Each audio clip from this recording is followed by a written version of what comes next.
Épuisé, Stéphane Bern quitte soudainement Europe 1. Qu'est-ce qui l'a poussé à poser le micro? Une porte qui se referme en plein été brûlant. Et avec ce claquement, c'est tout un chapitre qui s'achève.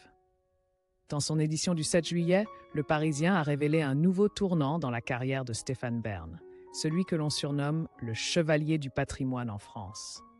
Après de nombreuses années au micro d'Europe 1, l'animateur emblématique a décidé de faire ses adieux.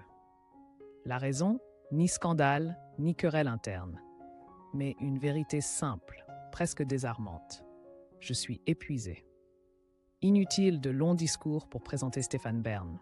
Son nom est depuis longtemps indissociable de la vie culturelle française. Il n'est pas seulement le conteur des familles royales, mais aussi un gardien de la mémoire collective du pays. À travers ses récits sur les dynasties, les châteaux anciens et les fragments méconnus de l'histoire, il a su faire revivre le passé avec l'art d'un véritable poète du verbe. À l'inverse des historiens académiques, parfois austères, Bern a toujours choisi l'émotion comme vecteur de transmission. Grâce à sa voix singulière, grave, chaleureuse, profondément captivante, il entraînait ses auditeurs dans de véritables voyages temporels. Dans l'émission Au cœur de l'histoire sur Europe 1, il ne se contentait pas de raconter. Il créait un espace où les Français pouvaient se reconnaître à travers des figures historiques, de Napoléon à Marie-Antoinette, des grandes épopées aux drames intimes les plus bouleversants. Il n'est donc pas surprenant que Stéphane Bern ait un jour été pressenti pour rejoindre le gouvernement en tant que secrétaire d'État au patrimoine. Une reconnaissance rare pour un journaliste. Mais il a décliné l'offre. Avec une justification aussi simple que noble. Je suis plus utile en dehors du pouvoir. Ce choix a renforcé son image d'homme de mission, guidé non par l'ambition, mais par la volonté de préserver une mémoire commune. Pourtant, derrière les feux de la rampe et le prestige de ce rôle de veilleur de mémoire nationale, se cachait une réalité bien plus rude. Pour produire 40 minutes d'émission par jour, Stéphane Bern a sacrifié sa santé et sa vie personnelle. Écriture, montage, enregistrement, tout était fait de sa main, dans un rythme effréné, quasi militaire. Certains proches le décrivent comme en course contre la montre, un perfectionniste incapable de transiger sur la qualité de ses contenus. Dans un entretien empreint de sincérité accordé à Le Parisien, Stéphane Bern a dévoilé une facette plus vulnérable, plus intime de lui-même. Le départ de Mathieu Noël, son complice de longue date à l'antenne, a laissé un vide profond, bien au-delà du simple cadre professionnel. Un peu abandonné, confie-t-il. Une phrase simple, mais lourde de sens.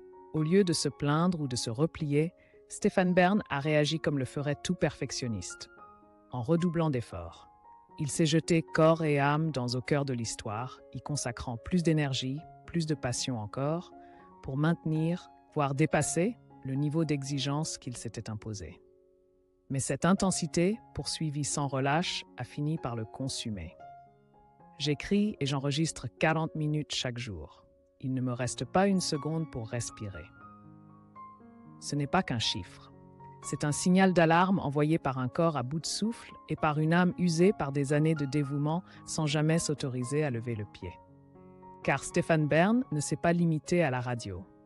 Depuis 2022, il est également présent régulièrement à l'écran, notamment avec la série Belfond, un tournant majeur dans sa carrière d'acteur.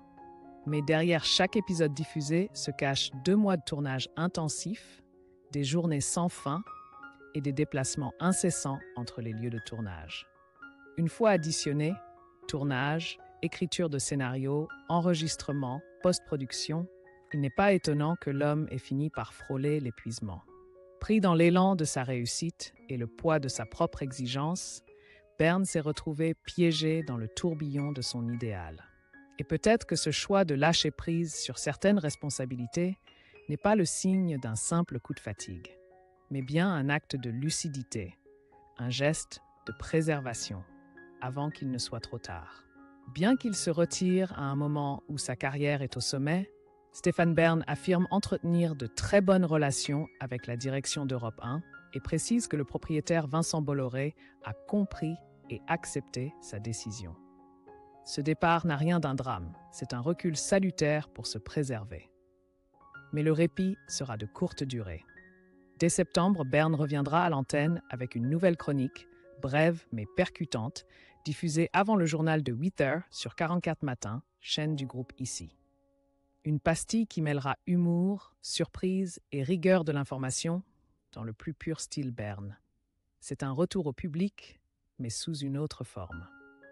Cette collaboration avec Ici ne tombe pas du ciel.